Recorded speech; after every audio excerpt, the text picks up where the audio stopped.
ఈ అవకాశం ఇచ్చిన, ఈ వీలునిచ్చిన, ఈ ప్రేరేపణలు దయచేసిన తండ్రి అయిన దేవునికిని, కుమారుడైన దేవునికిని, పరిశుద్ధాత్మ అయిన దేవునికిని, త్రియేక దేవునికి నమస్కారము, కృతజ్ఞత, స్తుతులు, స్తోత్రములు. అందరికీ మరణాతని.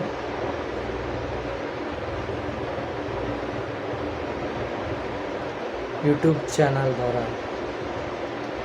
సేవా జీవితాన్ని ప్రారంభించాలని ఆశ కలిగి ఉన్నాను. అయితే మొదటిగా నా సాక్ష్యమును మీతో పంచుకోవాలని ఆశ కలిగి ఉన్నాను. అయితే నా వయసు 35 సంవత్సరములు. నేను దేవుని ఎరిగి 20 సంవత్సరములు. అందులో 15 సంవత్సరములు నామకార్థ స్థితిని బ్రతికిన్నాను.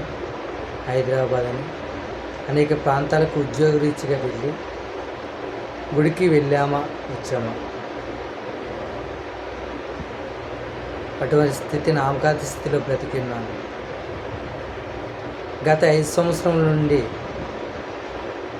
స్వగ్రామానికి వచ్చి, సొంత మందిరానికి వచ్చి, సొంత సేవకుని దగ్గరికి వచ్చి దేవుని ప్రేమను, నా కొరకు దేవుడు పడిన శ్రమను తెలుసుకుని, నేను తెలుసుకున్నది ఇసుక రేణువంతే అయితే అదే నాలో ఆశ పుట్టించింది. సేవా జీవితాన్ని ప్రారంభించాలని నాలో తపన కలిగించింది ఆయన ప్రేమ. మీరందరూ ప్రార్థన చేయండి. అందరికీ మరణాతండి.